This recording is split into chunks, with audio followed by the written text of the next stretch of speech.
Campaign 2018 is sponsored by Wisconsin Hospital Association, Wisconsin Counties Association, Wisconsin Realtors Association, Marshfield Clinic Health System, and Campaign 2018 partner Milwaukee Journal-Sentinel.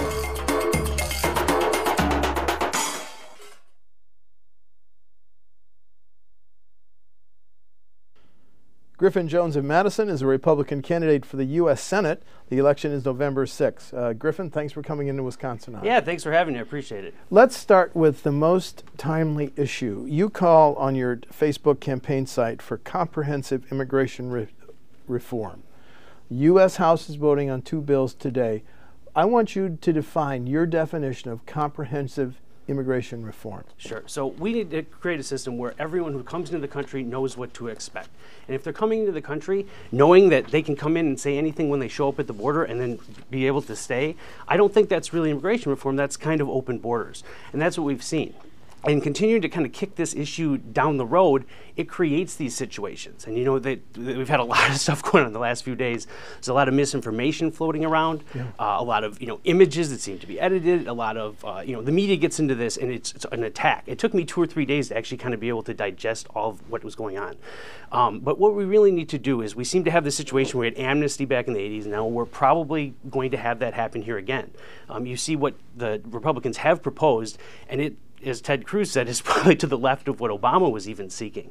So I think what we're going to have to end up doing is coming up with a resolution for the DACA people, and I think that they're going to end up staying and finding a path to citizenship. Okay. I would hope that in the consideration of that path to citizenship, they take into account the people that are in line already and the people that have been going through the process legally. Now, something I definitely learned when I was out on the campaign trail is I met a lot of people that were legal immigrants. You've never met such hardliners on immigration as legal immigrants. They are very passionate about, I had to go through the process, so other people should. Can I stop you just to clarify? Yeah. You said that the DACA young people should have a path to citizenship. What about the older, those that are not here legally, should they also have a path to citizenship? Because DACA just applies to some young people who have met the federal rule, who have registered with the feds. Excuse me for interrupting, but no problem. I'm just trying to clarify.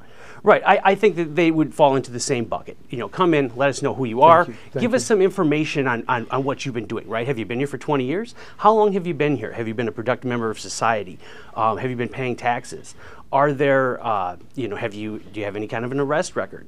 I think that a lot of those things should be taken into account. And I know that obviously the problem there is that people think they'll be deported. I think that what you're going to want to do is to create a situation where they feel safe to come forward and tell us who they are, but then they would join the people for the actual path to citizenship at kind of that end of the line.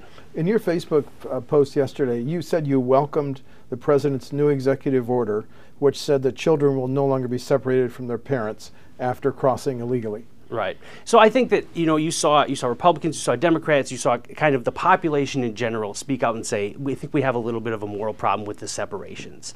You kind of look at, people made the comparison about, well, if somebody goes to jail normally, they're separated from their kids. Other people came back and said, well, it's a misdemeanor to cross for the first time. So obviously I think that the general public, Republicans, Democrats alike, supported that. And you saw kind of competing bills. You had the Keep Families Together Act on the left, then you had Senator Cruz's bill kind of on the right. Sort of similar bills. Obviously, Cruz has brought in the hiring of new judges and expediting the asylum process. So there's bills out there. And it doesn't seem like anyone wants to agree on them. I didn't think that there was a lot of difference there. But what the executive order did, and they created the situation in the first place and they sort of undid it. So some people were saying, well, don't do a big victory lap about this. And I'm mostly just starting off the post by saying something positive about that. I tried to really present things in a positive way. And if you create a situation, then you undo it. It's kind of the idea that it's never too late to do the right thing. And I think that the executive order is kind of just a temporary measure here. What about the president's border wall? Do you support the president's call for a border wall? Sure, so I do, but not in an unlimited sense. So a lot of people think every inch of the border, it should be an actual wall. I think there's a lot of people that look at it as sort of a blanket concept. I support what's going to be the most strategic deterrent to having people come over there, and what's our best way to secure our southern border. So, and whether it's a physical wall in a certain area, if it's a fence, what it is, and if there's areas where they're not as concerned about, and they can patrol in some other type of way or control in some other type of way, maybe you don't have it there. I have concerns about the environment as well, and I also have concerns about eminent domain, as a principled idea that the government's just going to come and take some of that land. And I've seen some of those interviews with people that live down there, and they're like, where I live, they're going to take my house to put that up. So I support the idea in general. I think that you see that there's some other places in the world where that is an effective deterrent. But I like to try to talk about it a little bit more, not just say, build that wall. Okay. What about the president's announced and proposed tariffs with China, our neighbors Canada and Mexico? Do you support his tariff plan to try to, what he says is level the trade with those foreign countries? Sure. So there's a lot of elements to the tariff conversation. So as a general blanket concept, I believe what President Trump is trying to do is negotiate on a world stage. I think he's using the tariffs as sort of a bluff mechanism, but Trump, if you bluff and you don't fall for it, he'll push, he'll keep doing it. So I think that's a lot of that. So do I support his efforts to get other countries to bring their tariffs down or in line with what we're doing? I mean, absolutely. I think everyone supports that. And I even saw that Germany might be bringing some tariffs down on autos. So some of it seems to be working. Obviously, it has created some uncertainty for Wisconsin farmers. Cranberries, dairy product, right. Dairy industry. And what a lot of people don't think Harley of. Davidson? You got it. What a lot of people don't think of is these countries are really smart. They have smart people there too, right? So they look in a geopolitical sense and they say, okay, if I'm going to cause disruptions for what President Trump's doing, I'm going to try to disrupt that in places that he needs to be reelected in. So that's why you're seeing Cranberries or Harley Davidson or some of these issues that affect Wisconsin and Michigan and Pennsylvania and Florida and some of those kind of key states that he'll obviously need. Anyone needs them to win a presidential election. So you see some of that stuff. Getting back to some of the question is difficult to answer because you've kind of got tariffs as a standalone concept, but then you have Trump negotiating with tariffs. So it's a little bit different because obviously President Trump's a little bit different and he kind of fires bullets in a little bit different way that other presidents have. I spoke out initially when he came out with the steel and aluminum tariffs. I spoke out against it. Excuse me. It's okay. Take a break. Take your time. I'm talking a lot. There you go. I spoke out against that initially because historically we haven't had a good overall net economic benefit from the tariffs. And if you look at the number of jobs that use steel and aluminum as opposed to the ones that create it, obviously there's a pretty big disparity. And a tariff is a tax on your citizens, and that's going to be a tax on business. I've had a lot of people reach out to me, people in the fencing industry, unlimited industries, that have reached out to me and said, great, my costs are going up, now I have to pass these on to people. So even the threat of that and the fear of that had already kind of gone down into the market. And some of these people, are heavy Trump supporters. Now they're faced with kind of a little bit of that problem in their business. And, I know that President Trump has kind of said on some of these things, hang with me. I'm fighting for you, even if it's going to be a little rocky for a little bit of a go here. Okay. But, I haven't publicly spoken out that often against things that President Trump has done. I did take a stand against the initial steel and aluminum tariffs, and I lost a little support for that. It's very difficult in this environment now politically to take any positions against the president. The people that don't like the president, they don't forget the last time you supported him, and the people that heavily support the president on anything, right. they then see you have even one disagreement with him, and I'm moving on. They write you off. Right. So it's a difficult balance politically, and I try to not. I'm not a politician, really. I know I'm running for an office, but I don't try to make decisions based on what's good for me, kind of in a political sense. But it's an interesting phenomenon on how you come out and on different issues you take a personal stand, and people will jump ship if you're not As a Senate candidate, how do you react when some Democratic members of the U.S. House talk about the need to begin the impeachment process against the president? What's your reaction? I guess it's one of those things that I almost think that I would encourage them to continue doing that. I think in the aggregate, I don't think that helps their case. I think that there's people out there that, and you talk to them, the people that are convinced that he colluded with the Russian government to win, people that, everything he does they hate. You know, even if they do something that could be argued to be positive, they'll find a way to spin it that's a negative. So those kind of people are going to be more sort of on that spectrum, and they're going to look at those people and they're going to be rooting it on, right? But you have a lot of other people that are saying, hey, we're kind of in the middle, I'm indifferent on things. I don't understand why you're doing that. What did he specifically do? Now, if there was some element of collusion with the Russian government, which I don't believe there is, that would be one thing. Okay. But some of these other things, you know, kind of these obstruction of justice and obstruction of the press, you know, tweeting negatives at the press isn't necessarily obstructing. They're still printing their stories. And they're making a lot of money off of him, right? There's a lot of 24 hours, a lot of news cycles, news outlets have boomed kind of thing.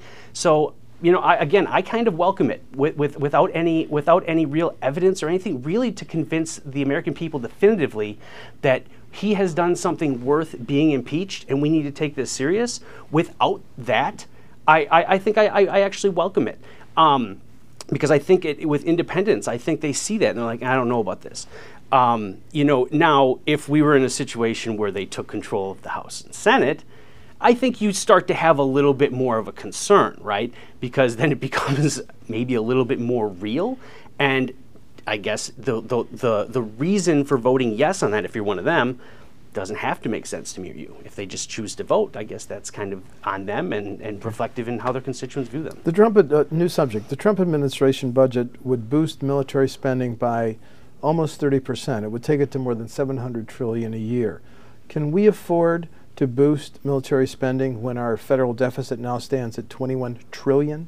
Sure. So the same question you're asking is the same question that you think of whenever we're talking about spending on anything, right? So he came out the other day, and now we had Space Force, which has, of course, led to a pretty good amount of memes and a funny follow-up. But that's obviously in a reaction to what our geopolitical foes are doing between things with satellites and actually maybe military applications from space.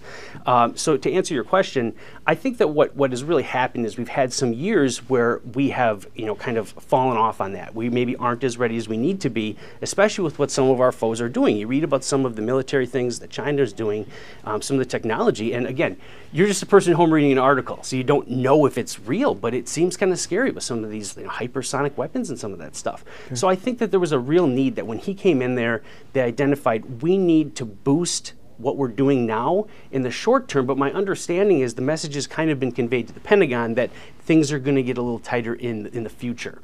So obviously it's one of the areas that it's not popular to be a Republican and ever mention cutting defense. I mean, it's a tough sell because everyone says you need a strong, tough military and national security, which I agree with. The real thing that we're walking into now is, it's always felt like a trade-off, right? So it's either strong military and you spend in strong military, you don't spend in weak military. But you start to look at military spending in the context of our overall spending, and you start to see sort of that trade-off. The bigger that deficit gets, many people have said is our greatest national security threat. So actually keeping... Do you believe that? A $21 trillion deficit is our greatest national security threat? It's pretty hard to argue with the Director of National Intelligence, right? So, okay. So I would say yes. And what I would argue is this: is that if we need to spend money to boost the military or national security measures, cyber intelligence, cyber security is a big thing too. That we are not world leaders in that. I watch a lot of Senate hearings. I watch more hours of Senate hearings than any candidate for this office in the country does. And they have talked about these things. They've talked about how we are lagging behind in cybersecurity, right? So the trade-off is kind of, we need to do things efficiently.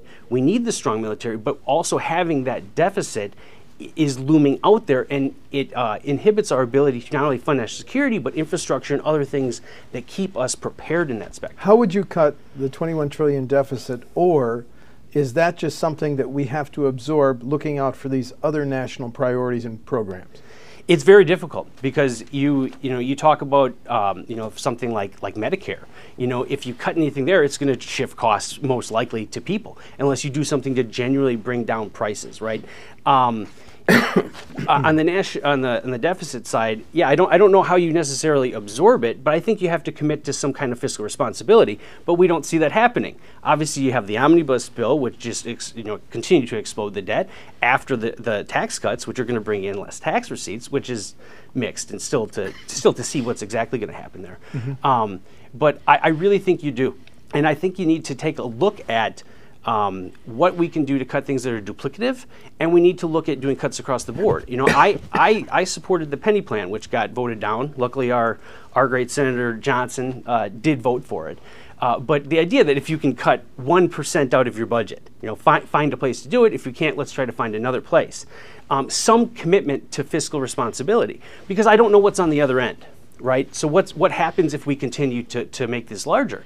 And if you look at some of the policies that, for instance, if the Democrats ever got back into control, my understanding is one of their big priorities would be the single-payer health care, which I've seen would add 16, 18 trillion to the debt over a decade. So just to be clear, you do not support that? No, I don't. But Medicare is scheduled to exhaust its reserves by 2026. 2026. That was the last week. So, right. So how would you save Medicare? Sure. So I want to, on the entire entitlement, Social Security, all of these things, what I really want to highlight is that what we need to do is have national conversations with a lot of transparency.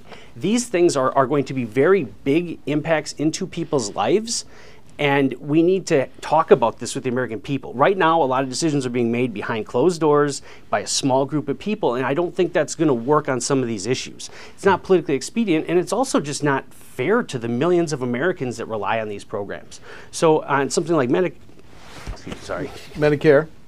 and then just while you're doing that, Social Security is projected to go bankrupt by 2034. You are saying we need a national dialogue on how to save both of these programs. Right. Yeah, so, I understand. Can I? Sure. Yeah. So like Social Security, you mentioned. So 2034. Right. 2034. So a couple things, and a lot of the conversations are the same. You adjust something, it's going to either take away from the public, or it's going to put a burden on business. It's going to put a greater burden on the government. There's no perfect solution to these things. If I had the perfect solution, I wouldn't be sitting here. I would start a consulting firm. I'd move out to D.C. and I'd sell my solution to the government, right? And we'd move on with it. But what I want to talk about is the process on how to get there. So I've read a lot of different kind of proposed solutions and models for instance, saving Social Security. You look at increasing the payroll tax up to maybe even 1% over the course of 20 years. So it would work, incrementally. That can solve about 50% of it. Obviously, that takes money out of the pockets of people, and that also puts a burden on employers. But it can shore up about 50% of it, right? So then you've got other things. You've got means testing or benefit reduction for higher income people. You've got changing what you index the cost of living to. Right. Let's see. You've got.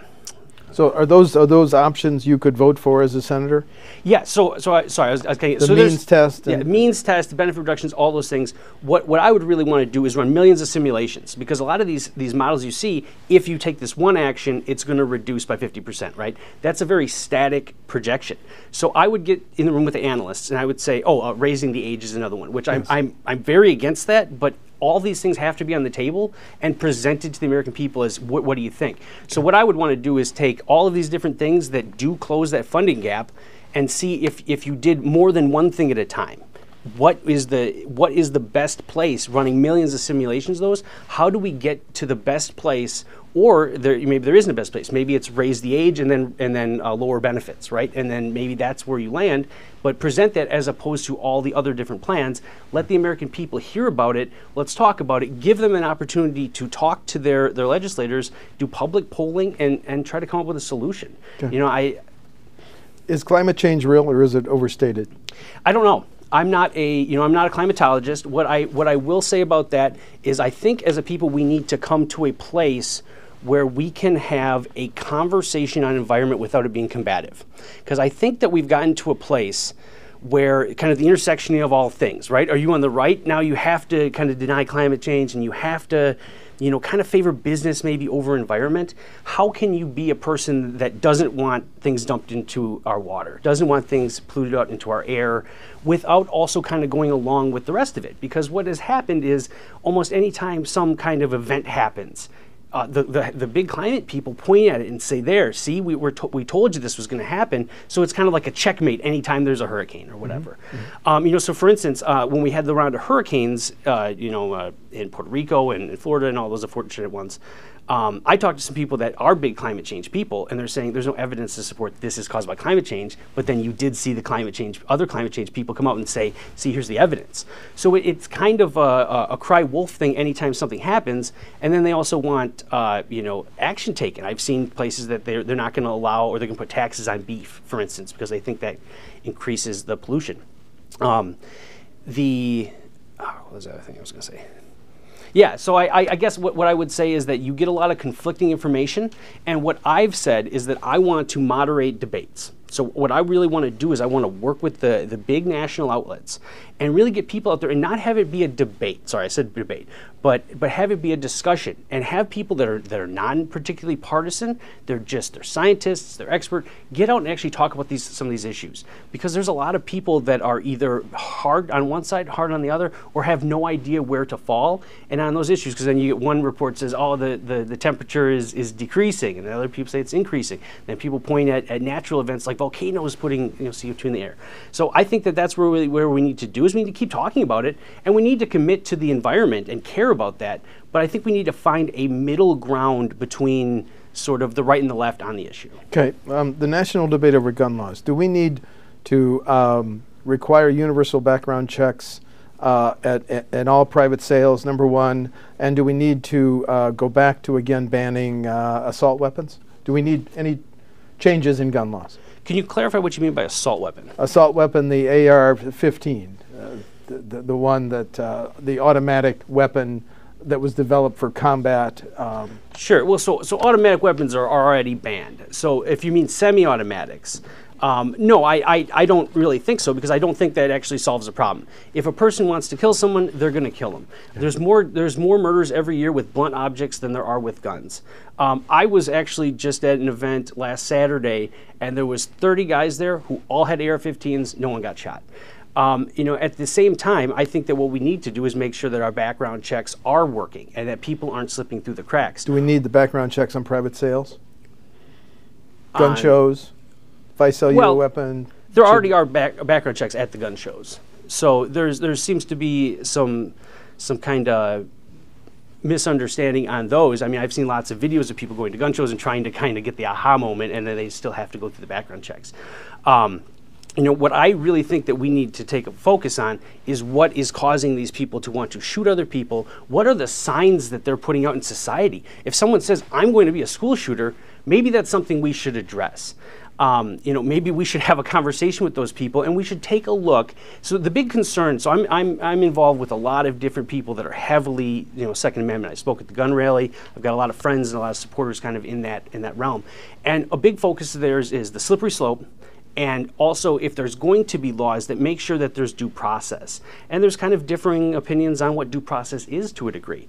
But I think that you need to create a situation where law enforcement can prevent threats. And that could have happened with the unfortunate incident in Parkland. It could have happened with a lot of these other ones. It seems like every time, the Orlando one too, it seems like a lot of times these things happen and the FBI knows about it.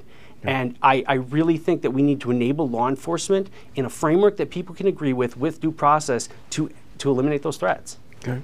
Can we trust the North Korean dictator Kim Jong-un to denuclearize his nation? Sure. So I think that what has happened is a good thing. They actually met. They actually had the ceremony, the signing. The body language between them seemed to be pretty good. And, I think all signs there are pointing in a positive direction. Now, obviously, the naysayers will say, well, we've had this agreement in the past. We didn't necessarily get verification that we need. I do not believe that President Trump will move in a direction forward, as far as granting them anything, pulling sanctions, that kind of thing, without getting those guarantees. I think he will play hardball on them. I think there's something happened. I think there's something that happened out there, either between some problem with their nuke program, some influence with China, or maybe just seeing, hey, maybe Pompeo went over there and told them, hey, this is your last strike. We're going to start actually doing something deterrent-wise that you don't like. Okay. We already had pretty heavy sanctions on them. So what I would say is this: has this kind of happened a lot in the past?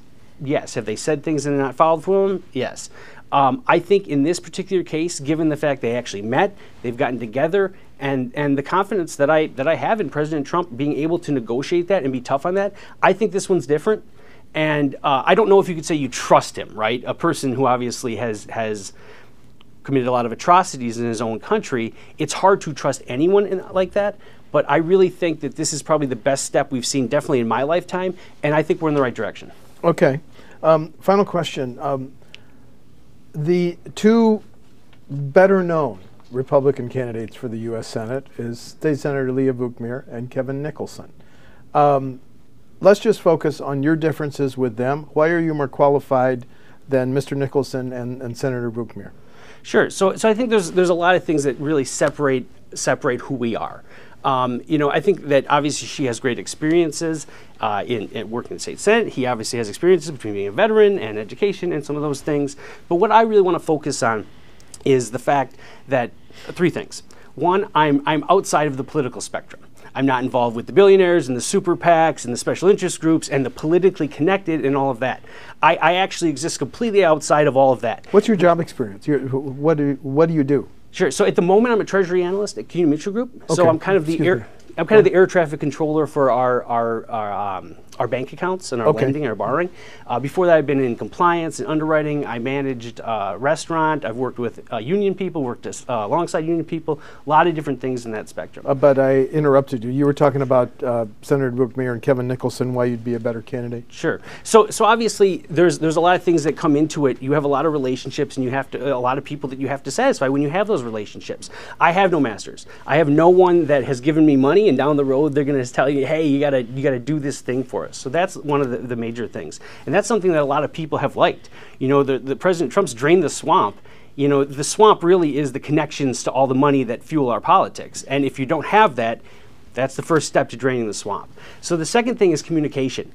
When people reach out to me, I personally respond. It's not a staff member. It's not any of that. They comment on my Facebook comments. I respond to them. And I'm actually talking to people. I think there's a lot of people that have been really excited about the idea of having somebody that's close to them, that communicates with them on a pretty routine basis. A lot of times people complain about not only how long it takes for, they write their senator and they get a response, but they've never met them and they're not around and they don't host town halls. A lot of people know that I'm going to be very, close to that process. And the other thing is this: we are in a time of great political polarization. I'm a guy who wants to try to do things to unify the country. I have been running a general election campaign. I have not, gone out to places with there are specifically Republicans. I focus more on trying to get out to a wide range of people in the state. Whether that's at one of the hunting shows, it's a pretty Republican crowd, but I'm not approaching them as if they are Republicans. I'm approaching them as if they are Wisconsinites and listening to them. I've gone out to liberal groups. I've made a lot of different contacts, and I go out and I sit on people's couches and I listen to what they have to say. And a lot of people have appreciated that viewpoint, that I'm not just trying to, run on one side of the agenda. Obviously, I'm a conservative, and you've heard some of my points and support for the president and things like that, but I'm trying to go out and represent everyone. And there's 2 senators from each state. I think that should be the goal. Understand. Thank you. Yeah. Griffin Jones of Madison is a Republican candidate for the U.S. Senate. The primary is August 14th. Griffin, thanks for talking to WisconsinEye. Yeah, thanks a lot. Appreciate your time. Thank you. All right.